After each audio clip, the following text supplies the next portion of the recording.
Hello, everyone, and welcome back to Cove Club, the one interview show where we pretty much just talk to anyone and everyone in the creative field for all sort of things: voice acting, streaming, sound production, not being caught by the police by peeing in public. You know, all kinds of creative stuff that everyone likes to talk about, except for that last one. Today, we have a very special guest for us because it's honestly someone I didn't think we'd ever get on the show. So, Nick, once again, you've honestly done something I'm kind of surprised about. It is everyone's favorite entertainer on Twitch that you guys probably know from other stuff. I don't know. It's probably something important I'm forgetting about. It doesn't matter. It is Clover. Hi. So, before we get into all these sort of events for this interview, would you like to give a rundown for people about who you are? Sure. So I did not safe for work voice acting for the last few years, and after 2020, I said, no thanks, I'm gonna focus on streaming. So streaming is now what I do. I often hold charity streams as often as I'm able to. I also do not safe for work streaming as well. So that's the main thing that I want to do. Okay, okay. Just want to make sure everybody knows about who you are, because I'm pretty sure they're just like, sir, we have no idea what this is, but the thumbnail showed boobs, so we're kind of curious. Yeah. I got nothing for y'all on that one. It's just how we make the thumbnail. Don't at me.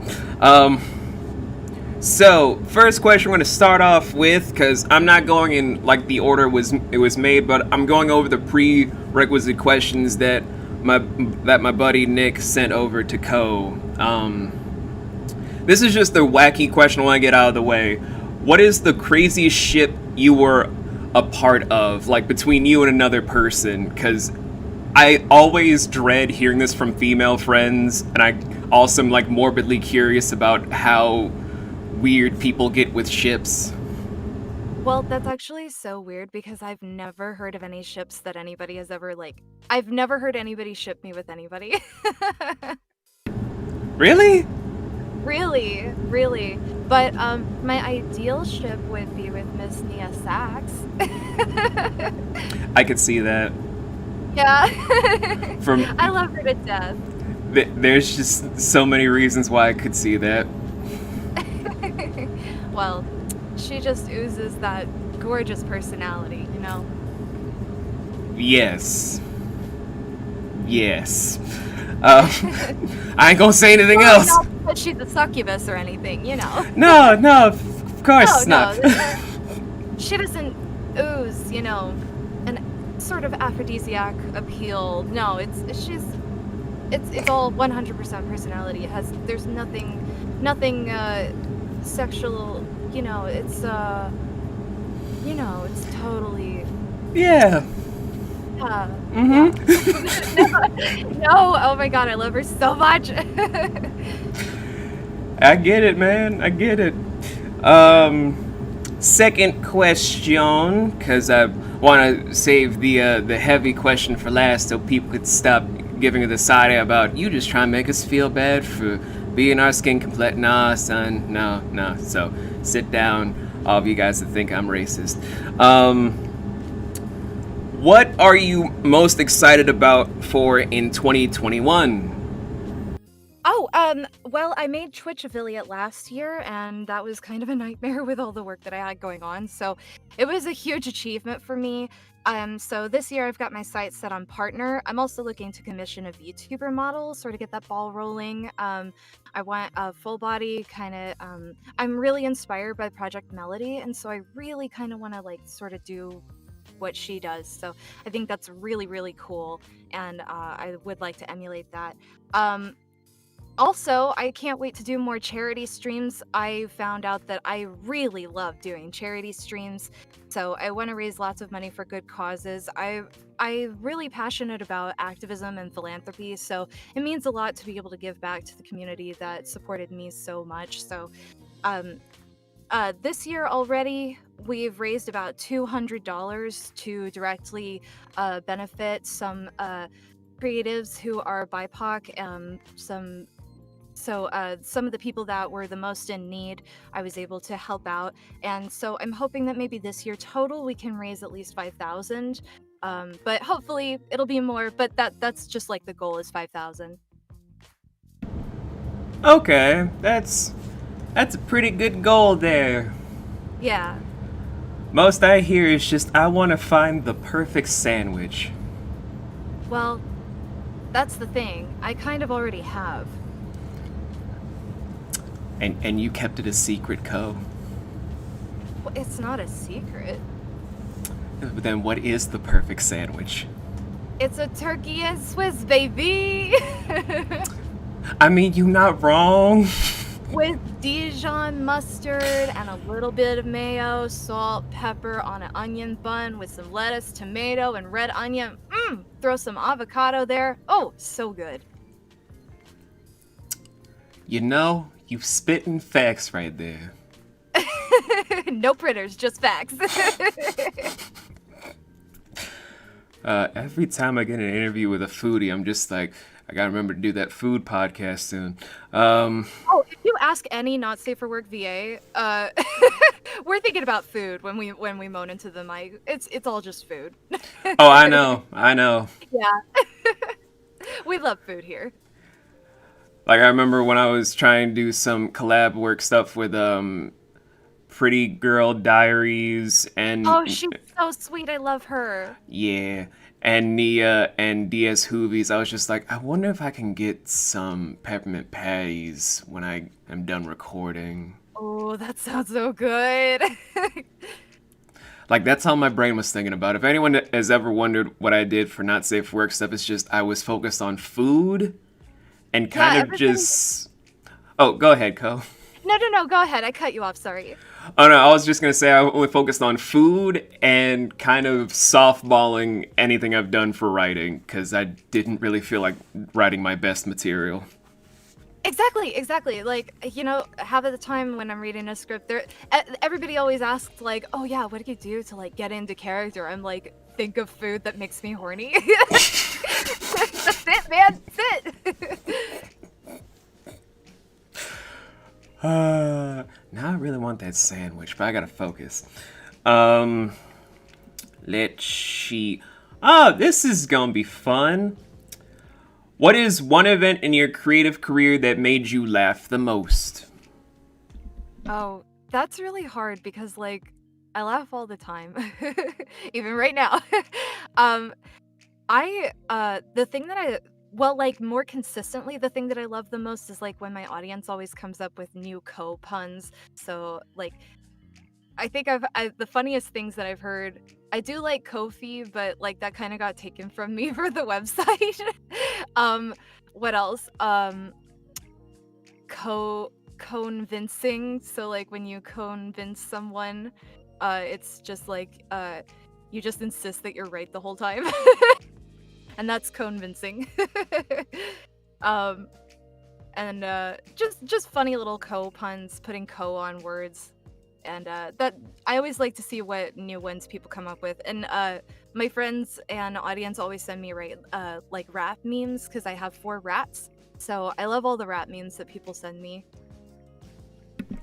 How very comforting. Ah, there's another one.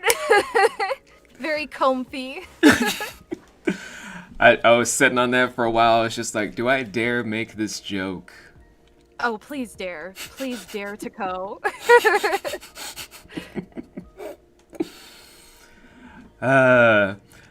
Okay, next up, we're burning through these questions a lot. If you could meet/talk to your idol face to face, what would you say or do with them? Okay, so, like, here's the thing. Everybody has their idol for, like, one reason or another, and they're just like, oh, I would want to pick their brain, or I would want to talk to them about their acting, or how they got started, or everything like that. Like, which, all of those things are really cool.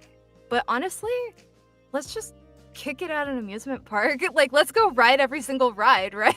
Like, let's eat funnel cakes, have fun.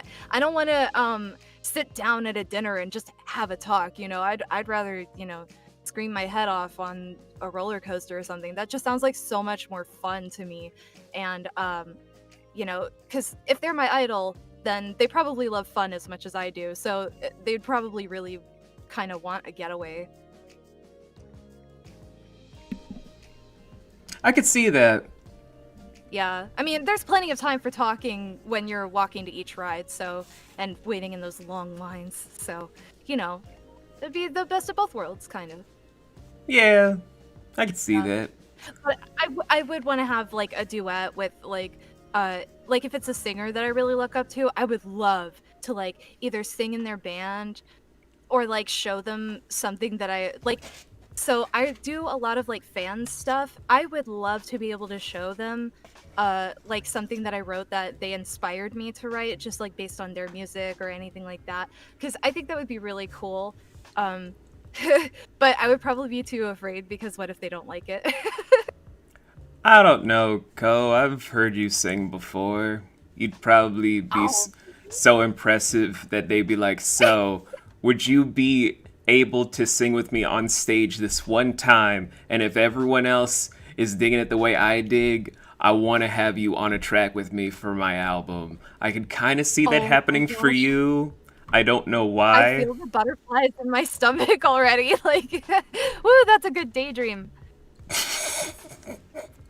You say Yeah, like, daydream, oh, and yet every I'm time I've like said nervous just this, thinking about it. no, Yeah. Literally every time I've said these things to people, little did I know it ended up with people having major success. I told one Oh. person they'd make like a dating show. All of a sudden now they have a popular series that they're making bank on. Granted, they're not good people, but still. Oh, Um, rip. I told one of my friends that they should make a very big album for their rap career, and now they're blown up on SoundCloud enough to where I think they had a feature with DaBaby about 2 years ago. Ooh. So I'm just saying. Oh, tell me what else is in my future. Tell me all about my success. I want to hear it. Do I get to meet System of a Down? I'm just saying. I I've got to tell sometimes. Serge face to face how much his voice, like he's such a cool, talented singer. They both are, but like Serge has this like he goes so zany with his voice, and as a vocalist, I look up to the crazy ways that he decides to use his voice to sing. So I love them both so much, though. System of a Down is like probably my all-time favorite band. You'd get along well with my little brother Maddie. Oh, good, cool. Uh, I get along with pretty much everybody. So you know.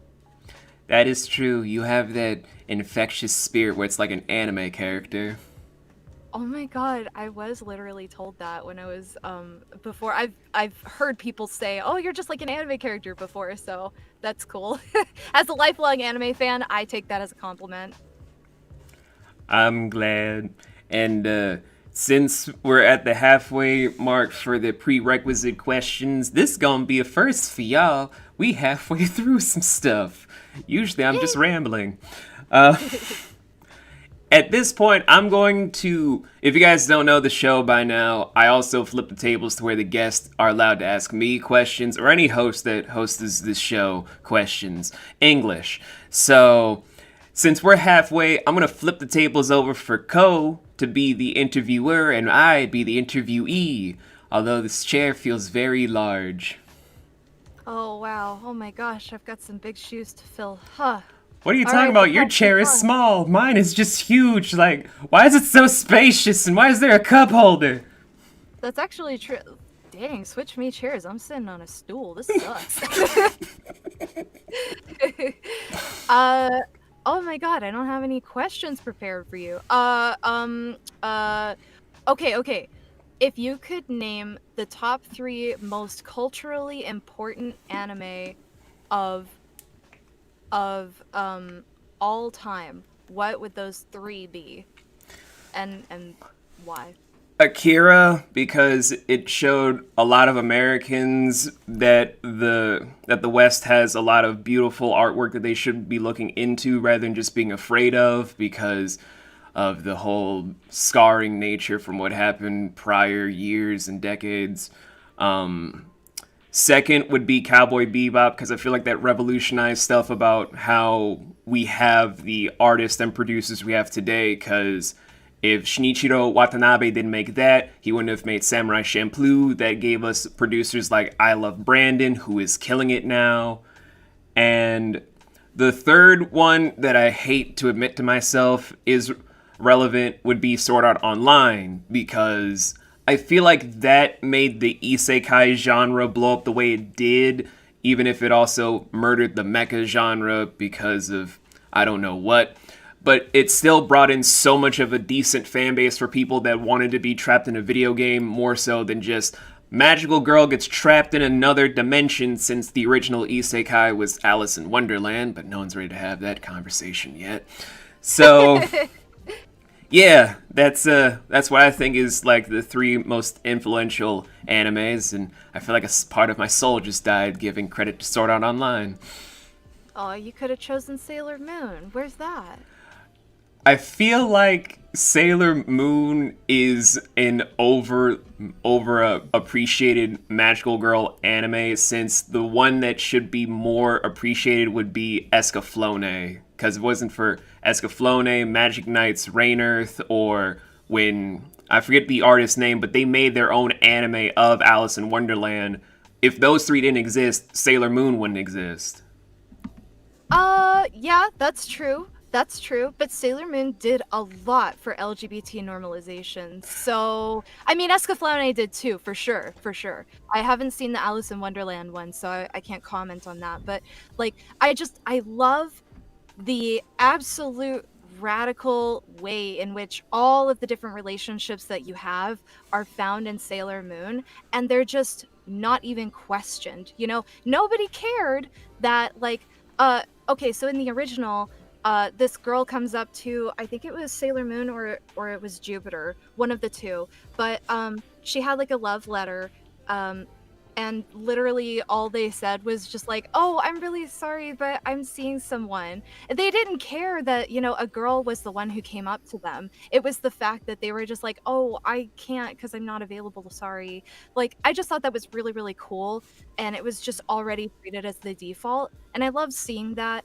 A lot of people credit the Sailor Stars with being like the first transgender superheroes, which I think is really cool as well. I don't know too much about it because I'm not really in those circles. I didn't really get so much into Sailor Stars, but I really like Sailor Moon. I could talk about it for a while, but I do agree with your assessment. Sword Art, yeah, it did popularize the isekai genre, which was kind of dying from the early 2000s, because the thing is, like, Dot Hack would have been, but Dot Hack, like, just kind of saturated the market, and I think that fans just got really tired of it really fast. And that sucks, because I love Dot Hack Sign, too. It's, like, one of the best anime of all time, in my opinion.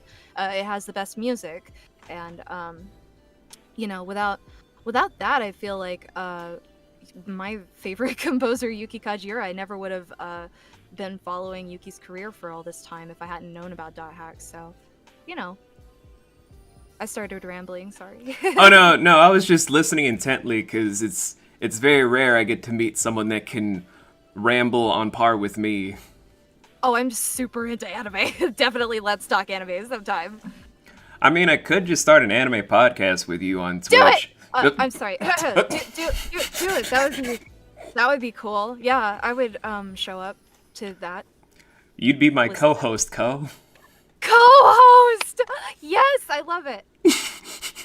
Anime podcast. Yes. We could do it every Wednesday if you want. Sure. Why the heck not? Oh. Okay. So I am the interviewer now. Yes. What is your favorite food that nobody knows about? Favorite food that no one knows about. So yeah, like nobody knows what you're talking about ever, but it's like the most delicious thing you've ever had. So backstory before I say what the food is. Me and my then girlfriend were coming home from a trip to Fiji that she was very, very happy about because she was stressed about her college finals because she was trying to be a law student at the time. And as soon as we got back, I opened up the fridge, and the person I had house sitting for me just forgot to restock my fridge. And I'm just like, Kevin, why is there just cauliflower, old clams, and lemon juice in my fridge? Damn it, Kevin. And then Kevin is just looking at me like I almost thought he had Coke on his face, but it was just a lot of powder on his face from eating a lot of powdered donuts. Okay. I'm glad you said powdered donuts, because I was like, that does sound like that. He just popped in his face like, huh? What? Huh? What? Oh, you're home. It's like, is that? No. See, I was very tired from the party I threw here. So I was trying to eat powdered donuts to wake up and clean up the place and go grocery shopping. Powdered donuts to wake up, huh? Likely story, bro. Likely story, Kevin. Kevin. So after I tossed him out, my girlfriend at the time is just like, "What are we gonna do?" And I'm like, "Okay, I'll think of something, cause my God, we're starving from I don't know how long a flight and taxi ride over to get to the car to then drive home." I was just like, okay, we have cabbage, we have clams, we have lemon sauce. So I then just take all those ingredients. I then take cumin, sage, and a little bit of paprika into the whole thing to make a. I want to say I called it the Reef Bay. I don't know if it was called the Reef Bay or something else, but that's the closest thing I can remember to where as soon as I bit into it, surprisingly, it tasted so well with the lemon zest secreting into the cabbage, and the way I just prepared the clams themselves to then marinate along with it so that the lemon juices and the water with the clam juices just kind of gave it that extra flavor towards it, where it almost felt like a stir fry mixed with some shrimp scampi with the clams. It was definitely my best. I don't know what we're gonna do, but we gonna eat meal I could ever thought of. Sounds so good. Well, that's how Caesar dressing even got popular. So Honey, we're out of all the good dressing, just Caesar. Right. We gonna put that with the salad. They gonna be loving that, right? Yeah, I got anchovies, lemon, what else? Let's just throw it, whatever. Just throw it all in there, just stick it on some veggies. There you go. There you go. Bada bing, bada boom. And history was made. And then boom, Caesar dressing. I don't know if I have any other questions.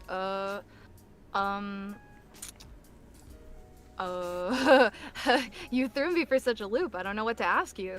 You can literally ask me anything. People have asked me the most outlandish stuff at this rate where I'm like, nothing's off limits anymore. Do you speak any other languages? I used to. I understand. I used to fluently speak Spanish, French, Italian, Japanese, Arabic, German, and Swahili. Damn, you're a dictionary, huh? I just really wanted to do a lot of stuff because back in the day, I also had this big YouTube channel I was a part of called Global Mysteries, but was in Dutch for global, and mysteries was in Swedish. Uh-huh. And they asked me to do a bunch of different news reports about things that are going on in the world, where I had to do it in Spanish and then in German. And then I actually did an entire dramatic reading of Mephistopheles' monologue, all in Arabic, that I had to learn in one night to then do for an entire reading for recording. Oh my gosh, wow. But wow. like how That's most a lot of work, wow. Oh yeah, but like how most things go when you don't keep up with certain skill sets and whatnot, it just fades away until it's just like, what do I know anymore? Basura. What, sir? What are you just yelling out? Me no speak español. Oh, that's funny. What else? What else? Um.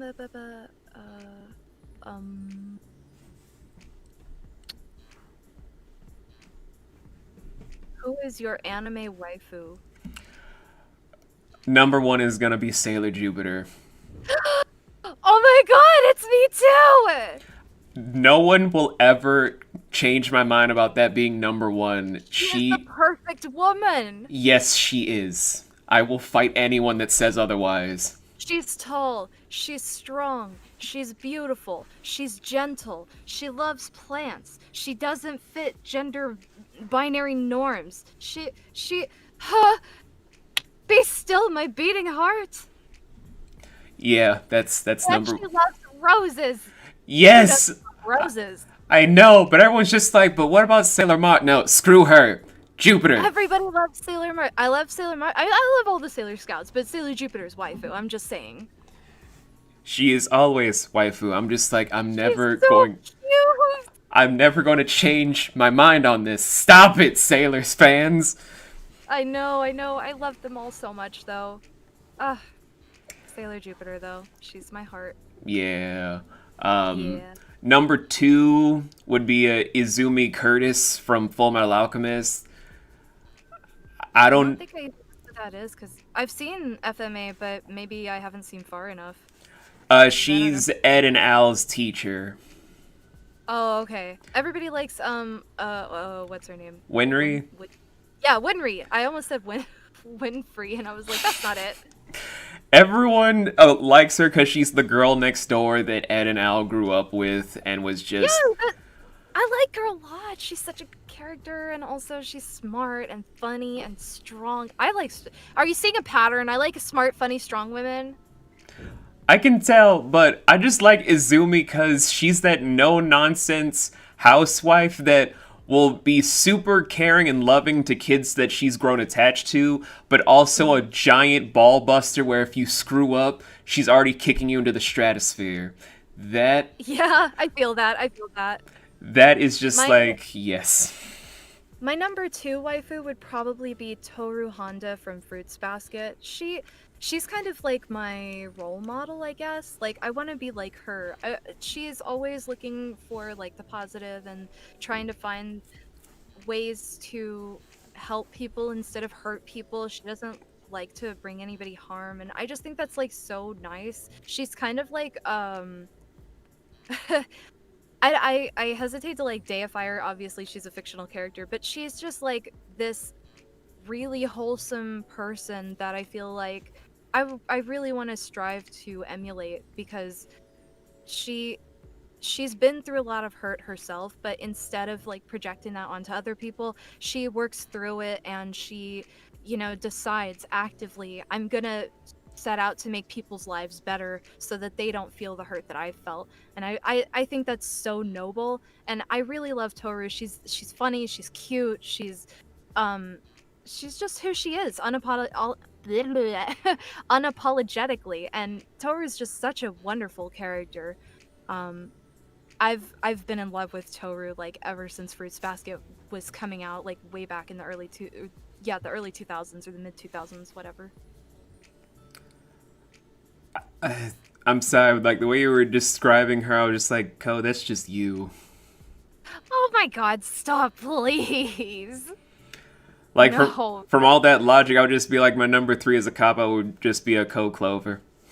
Yeah, no. Oh my gosh. Thank you though for saying that. That's really sweet. I mean, I did ask you, and Curious Cat kind of hold your hand in public. I mean, in front of all these people? Yes.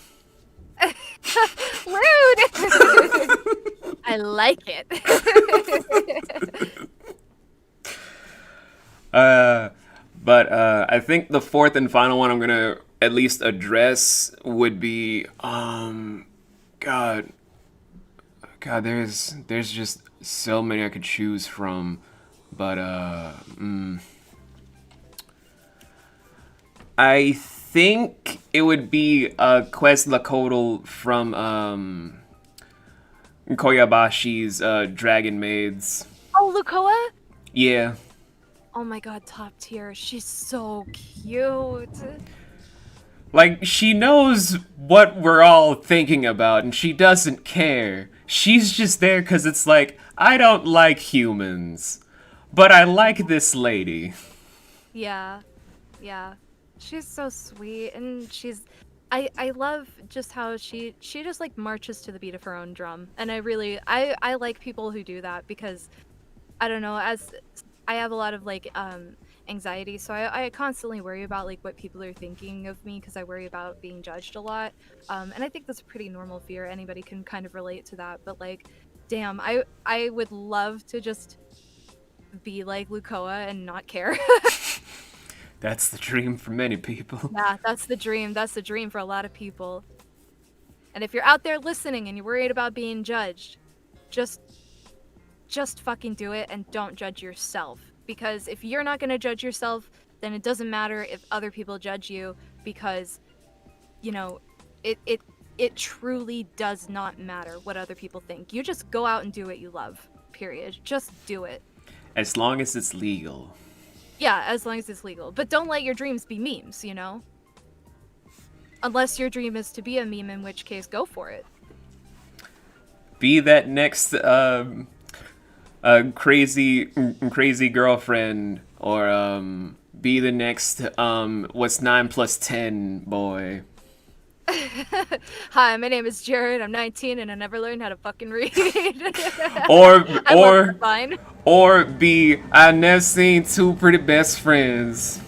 I look at all those chickens. Be any meme you want. Yeah, be any meme you want.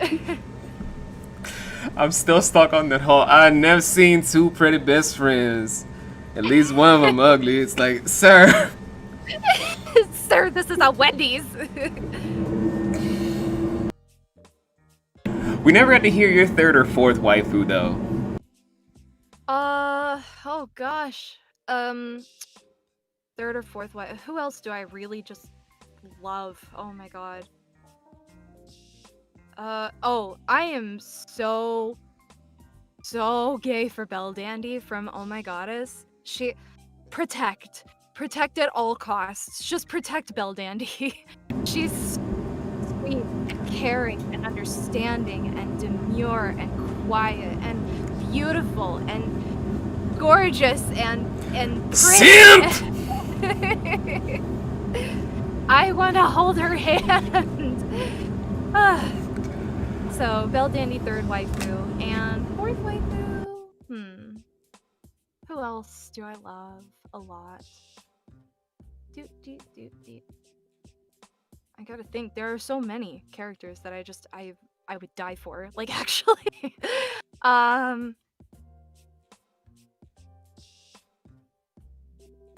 Let's see. I know that as soon as we end this interview, I'll remember and be like, God, wait, how could I forget? How could I have forgotten?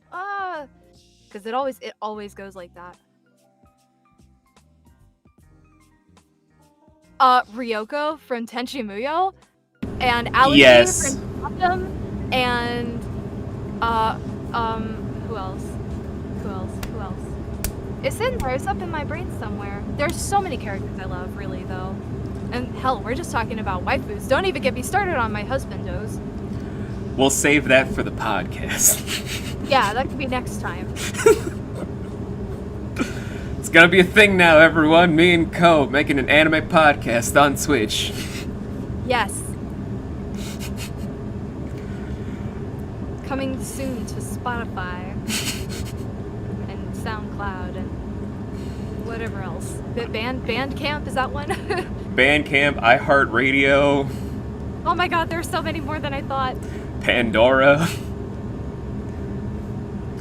I don't know why I'd be on Pandora, but it'd be there. It's just like, okay, I listen to Adele, Beyonce, Missy Elliott. What, the anime podcast? Why is there boobs in a thumbnail?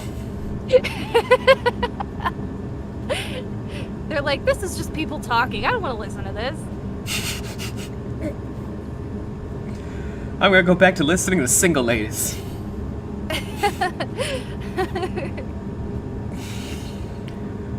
God, I could ramble all day, but were there any more questions you had, Cole? I'm fresh out of questions. My brain power's not too strong in the morning. That's fair. My brain power doesn't work until around 2 in the afternoon. Pretty much same. And then everyone is just like, could you, like, go back to where you were, like, an hour ago when you were talking about chickens and toast? Yeah, everybody gets the afternoon slump, but I'm like the opposite. My afternoon slump is like in the morning. Like, I can't think in the morning, and once it's afternoon, I'm like, oh hey, I'm finally functioning. Cool. That's because, mornings are BS. Yeah, I agree. Who cares about mornings? Well, they're nice when I don't have to do something. I like a nice, relaxing morning. If I could have my ideal day, I would love to wake up at like 7 in the morning, but not start work until like 12 or whatever. Wait, aren't you a mechanic? No. Oh. That's cool though. I could have sworn there was someone that was a mechanic. Well, I'm not a mechanic, but I do like cars. I remember you liking cars, but I was like, I remember someone said that they were a mechanic. I was like, I think 2 years ago, I remember someone said they were a mechanic, and I'm like, who said that? Was it Co? It's probably Co. No, sadly, I wish it were me. That would be cool as heck. Make my own co-mobile. What would be your sidekick? That I'm just now like, if there's a co-mobile, it's probably gonna be a sidekick for like this probably not safe for work comic book. Like, who'd be the sidekick? I was a superhero? Probably Allery Frayne would be my sidekick. What would his sidekick name be, though? Let's think. Like, it's Co-Woman and her sidekick. Co-Woman? Co-Woman and Hero Boy. I don't know. It's something dorky. Artist, you now have your assignment. We want Co-Woman and Hero Boy. I want it on my desk on Monday with photos of Spider-Man. I want it to be like, I want them to be funny too, like Mermaid Man and Barnacle Boy. Evil! Evil! Every villain is lemon. Also known as Evil. Okay, I'm just gonna say SpongeBob is absolutely like one of the #1 reasons that my comedy, like, sense of humor is what it is today. And Adventure Time. That's more tame than my comedy stylings. It came from the Chappelle Show. Oh, yeah, I hear that. So everyone's just like, so how many boob jokes is this man gonna make, and how come all these people are crackheads? Yeah, no, I just say the most absolutely absurd thing with a straight face. And I like to see how many people will take it seriously or not. God, I swear, you and me hosting a podcast is just gonna be like, how many inappropriate things did they say? We should have like a counter, and if it like exceeds a certain number, we will have to, I don't know, do something else, like behind the scenes or something. Probably. We'll talk details later, but I gotta flip the tables. I finally feel comfortable again. Oh, I'm sorry, were you uncomfortable? No, I don't know how to feel about being in a big chair with a cup holder. Oh yeah, too much power for one person. I mean, a chair with a cup holder? Damn. I mean, a big chair, yes, but the cup holder's just like... That's luxury right there. We're not at the... like Musk. We're not at the movies, chair. It's like, but cup holder. But cup holder. It's to replace the times when guys would just cut holes in the bottom of the popcorn. Really? They did that? You didn't know about that, Co? What? No, I've never heard that. I'm gonna put like a whole skip thing on the script. Actually, Anonymous, since you're editing, put a skip thing on the screen for people that don't want to hear this not safe for work thing. So, Back in the day when people are just very, very extremely desperate for blowjobs, guys would literally take a Swiss Army knife, cut a hole in the bottom of the popcorn, put their dick in the bottom of the popcorn. Bro, what? And then all of a sudden they just be like, hey, do you want to get some extra popcorn? Ladies would then dip their hands in the whole thing and then just try and grab at some more. They'd just start pulling. The guy's face would then just scrunch up a little and she'd be like, oh, I see.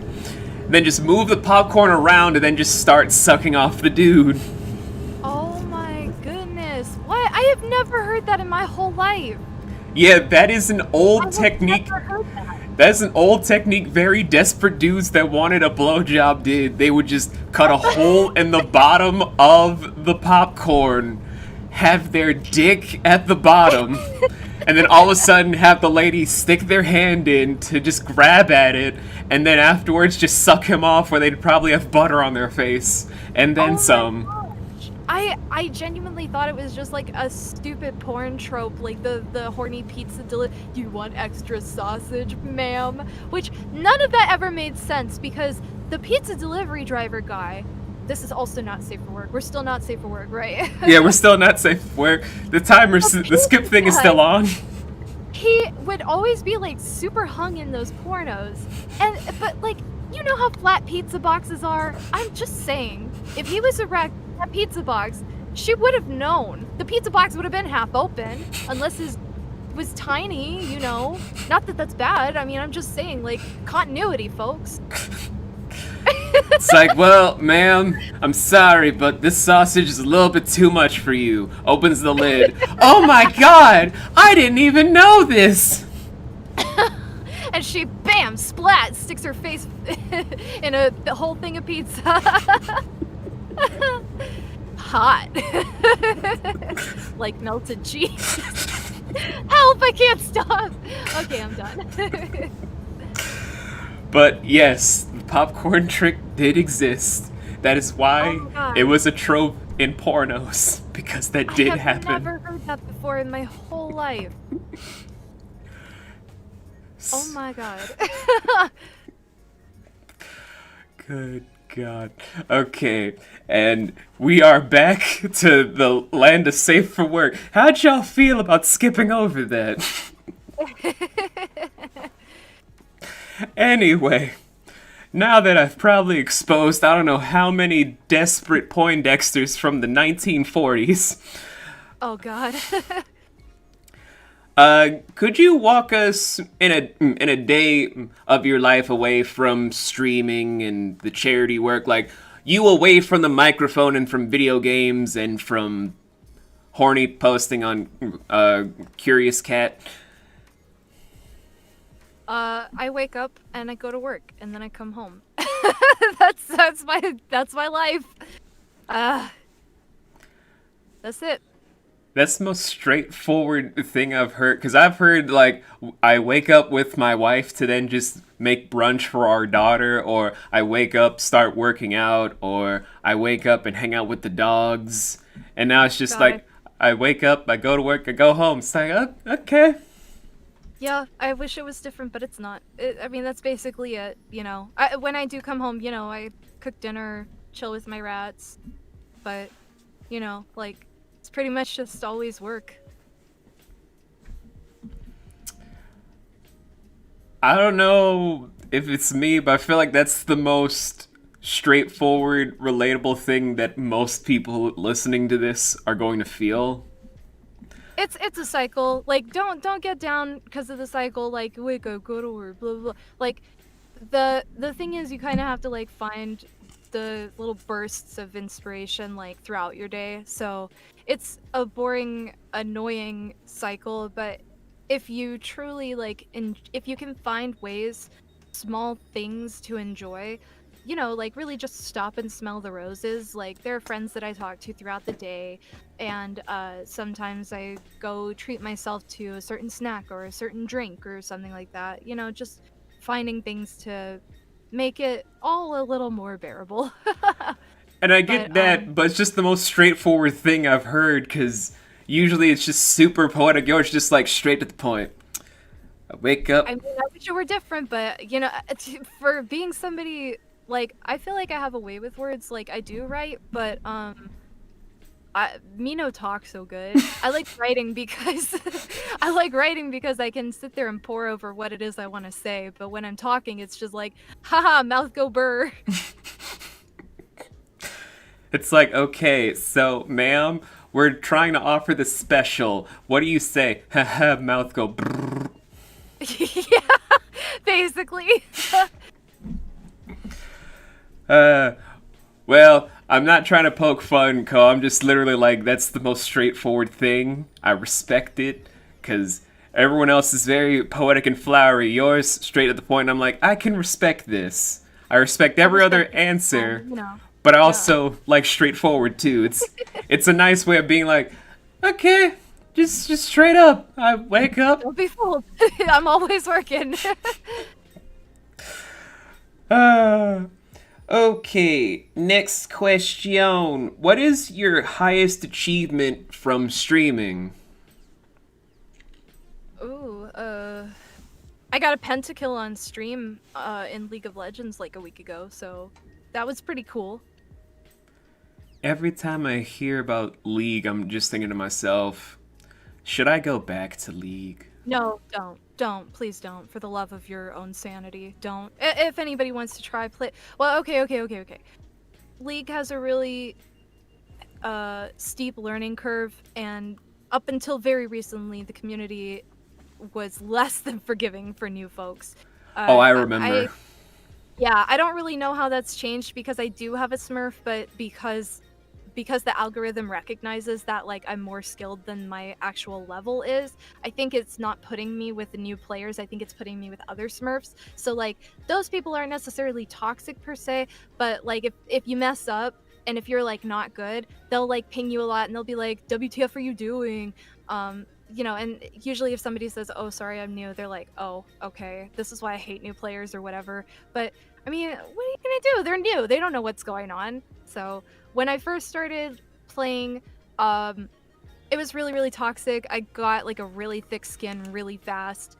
Um, People will just really type anything in that chat. So, um, fortunately, Riot has come up with lots of ways to better curate your online experience. So, like, if people are truly interested in getting into it, yeah, definitely. I would say if it seems fun, try it out. But it's extremely competitive, and if you don't have like a lot of self-control on your competitive streak, it might be more frustrating than fun.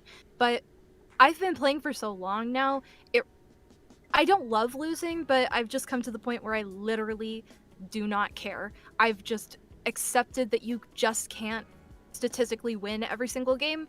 So it's fun in that regard still for me. It's a skill that I have that um I like to work hard to always continually improve. It's kind of like an outlet for something for me to be perfectionistic about. And so I like it in that regard, but it's not for everyone for sure. Yeah. So Yeah. yeah. I don't recommend going back, but you know, if you feel like you want to, definitely do. You'll have a friend to play with, but yeah. I don't know. Every time I think about it, I'm just like, Yeah, no, if you have any doubts, don't. Just don't. Save your sanity. what sanity, Co? Fair. Fair. Um, okay. I think this is the next to last question. What started your journey in the? Well, I'm not gonna put it like in just one branch. I mean, I'm gonna ask, what started your creative journey as a whole? Like, what started it all for Co when she was just a little baby cat before she became the cat girl she is today? Well, she's a fox cat girl, get it right. No, I'm just kidding. Um I don't know, just I was kind of always into art and stuff. So there's never a time I don't remember where I didn't want to do something artistic, you know, whether it was a visual medium or performance art or uh, entertaining via stream some way or something like that. So, I mean, born with it in my blood, I guess. I guess, cause I don't. Most people are just like, I remember when I was watching Jim Carrey on In Living Color, and it started my comedic journey to begin with. It's like, what? How old are Well, you? I'm 13. no, much younger than that. Definitely. Like I've kind of just been doing this all my whole life, so I can relate to that. yeah. So I've always had a lifelong passion for the arts, and I think they're so incredibly important. I like to see schools fund the arts as much as they can because it's such a vitally important thing to human society. I could wax on about that for a while, but I'm not gonna sit here and recite an essay for you. But yeah, I love the arts. I think they're really important, and I've just kind of always wanted to be involved in them. So that's what started it. That's great, Co. Unfortunately, we're now at the final and heaviest question of them all that I've asked in every interview except for that one time. So this is the reoccurring question all the time because there's always talks about more diversity, more inclusion, less stereotypes for a lot of stuff, and more recognition for more than just one hue and one specific gender. So, the big question I keep asking people is, in your own opinion, where do you see the diversity and the talks about more inclusion for stuff of the gaming industry, acting industry, being more accepting about certain stuff in the streaming environments and whatnot? From all those talks for what they're trying to do and implement, where do you see that going in the next 5 years? So I've seen, both as a fan and as somebody who's participated in the industry. I've seen more and more diversity as the years have gone by, and I think that's a really wonderful thing. There are so many different types of people in this world with so many different types of experiences, and there isn't just one experience that's universal to everybody. And I think it's so cool to be able to let people just tell their stories as they are. I have really high hopes that really soon we'll see an unprecedented amount of good representation. And personally, I think it's long past due. I'm kind of tired of hearing the same thing over and over again. I mean, people have been crying for decades about, oh, nothing is ever original. Hollywood is so uninspired. Wah, wah, wah. And people, that would also be like, well, if you want to see or hear something different, then why don't you go make it yourself? And as soon as people do, people are like, oh, I don't like that. What? I at least I made my own thing. So I'm really excited to see like what else can be said, like how other people can be represented. Because okay, even here's like an experience that I have. I'm polyamorous and I identify as polyamorous, even though right now I'm not currently dating polyamorous, but I view it as an identity because it's a way that I experience love and relationships. So uh, I've always hated when there's like only one person and they've got like two choices. It's the classic love triangle, and I'm like, why don't they all just date? They're all friends anyway. What's wrong with all just saying I love you all? Why choose? ¿Por qué no los dos? So I want to see more representation like that, and I don't want it to just be the stereotype of, because there's always like, when you see certain representation, you've come to expect that the story will go a certain way because predictably that's the way it must go. So like you have your tragic trans character who like always dies at the end and they never get their love requited or whatever. And it's so sad. Like, why can't trans people in media just be happy? Why can't they just have the partner that they want? And like I could go on because that's just what people have kind of come to uh expect now from media. But queer coding, for instance, is something that's been going on since, I want to say, the early 50s, maybe even the late 40s. It's been going on in Hollywood for such a long time. You've seen it in, if you've seen North by Northwest by Alfred Hitchcock, there is gay representation there. And they always have to die. The homosexuals always have to die. The Children's Hour, what was her name? Kathy or something like that? Catherine? the girl who falls in love with Audrey Hepburn's character, Miss Dobie. She ends up dying. Sorry if you haven't seen the play. It's from the 30s. Spoiler alert. Maybe you should have seen it within the past 100 years. I don't know. But anyway, like I want to see more representation of people just sharing their stories, being happy, and just showing the rest of the world, hey, we're all just normal people and we all have different stories that we have to tell. And just because we don't fit into like the white cis heterosexual protagonist that you're used to seeing, it doesn't mean that our story is less. And I'm really hopeful to see a lot more of that. And I want to see more diverse stories because I'm tired of seeing the same thing over and over too. Every time I ask this, I keep getting more and more passionate answers, and I love it. Because I feel really passionately about good representation. And that's a great thing, because I'm always tired of going on the social media and people are just like, we can just make all these exclusively people of color casting calls. It's like, that's not what we're trying to say. Like, it's nice that you want to, but it's kind of like you're giving stuff out of pity. Because if anyone knows me, I am not white. I am a brown man with white kids that I've adopted. I don't hide that from anyone. And it's always bugging me when people are just like, hey, we have this whole role for you for this one black character. That would fit for you, right?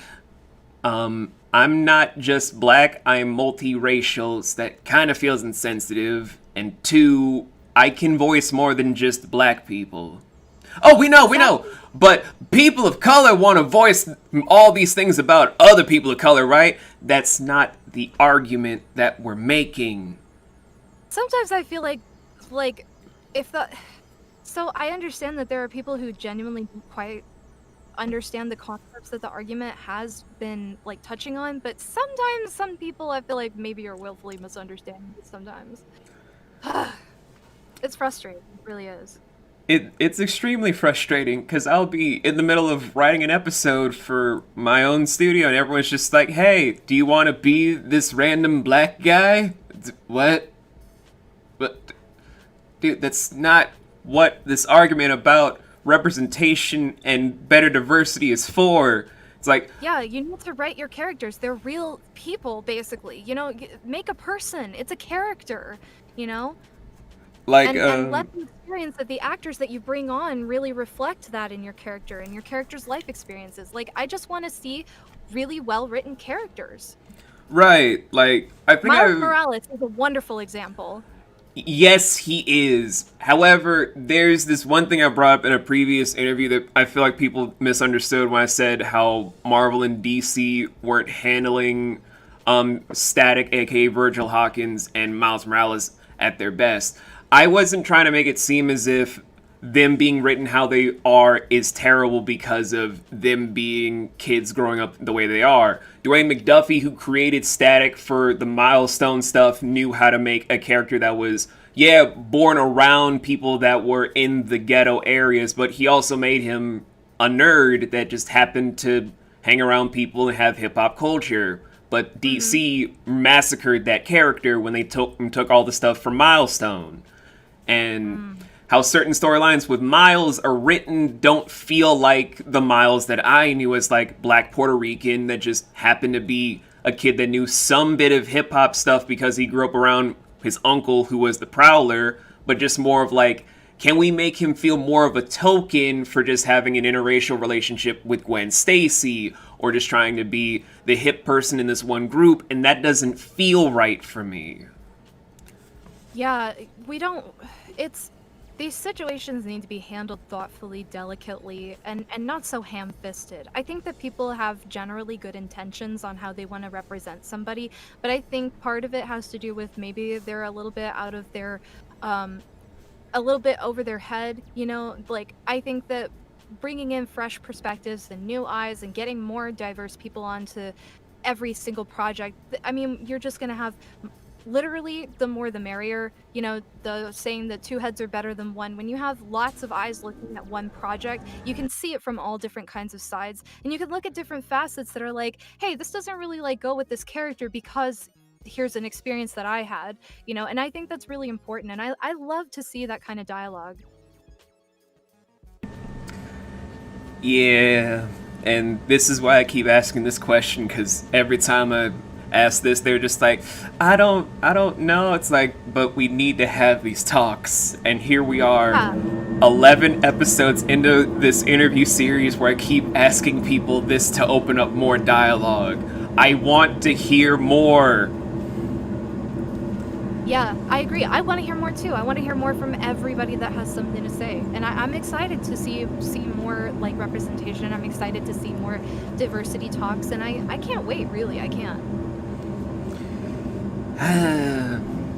Well, we have officially burned through all the prerequisite questions. If you guys don't know what I mean by that, I was told by the person that gets all the hosts that I need to do more prerequisite for Ko, because as she stated before, she's a very anxious little bean.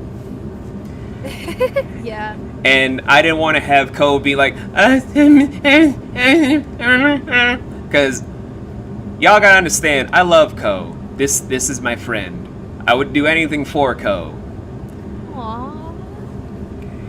Like, even though we don't talk all the time, like how most people are like, friendship is when you talk all the time, every time. That's not how friendship works. That's obsession. Friendship is you don't talk for like 5 months and then you come back and it's like, oh my, I haven't talked to you for so long, and then it's like nothing changed.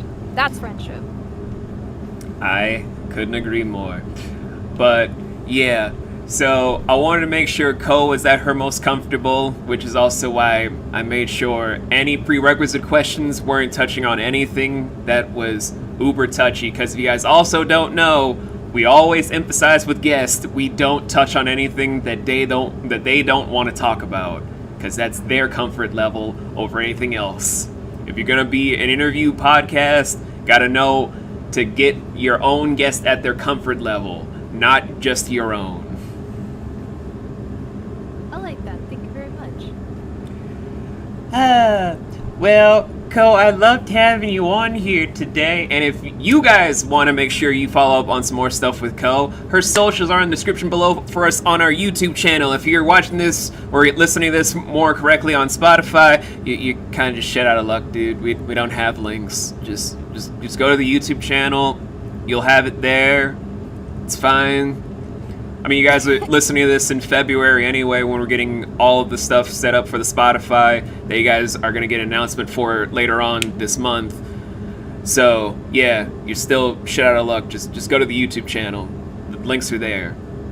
Just do it. Just do it, and maybe you'll get like a mouse pad that Ko made for herself. Maybe. I do have mouse pads. Yeah, that's true. Like, you might get that at a 2% discount. 2%. Maybe 5 if she's gracious. If that. But most likely 2%. Most likely 2%. But yeah, socials and her Twitch channel in the description below for our YouTube video about this. And if you guys want to keep up to date with all the stuff that we do for Riders Cove Studios, we have our website, which is going through a giant revamp soon. We also have some stuff that's coming up in the woodworks anyway, especially this one big project where I still am looking into the shortlist for all 100 VAs, several different producers, 3 other writers, 7 different editors, because it's going to be a big thing. It's going to have a lot of people. I was going to talk to Ko about being on that movie, but she's retired from acting, so I don't want to bother her. I don't want to drag you back in if you're retired. That's just wrong. Yeah, I understand. And we also do our own Twitch streams that's ran by the Panda Founder. That's also in the description below, where we stream at least 6 to 7 days a week. We sometimes just vary about what we do because it's all kinds of weird, baby. And you guys can also keep up to date with all of our stuff for Twitter, for Instagram, for I think MySpace. Yeah, MySpace, Facebook page, everything and all things except for Reddit, because no one's ready for our Reddit page. Lots of teeth. And with all that being said and done, everyone, I've been the Lion Founder, and today my guest has been Cove Club. And we will see you guys collectively in our own different ventures. Have a good one. Have a good one. Bye.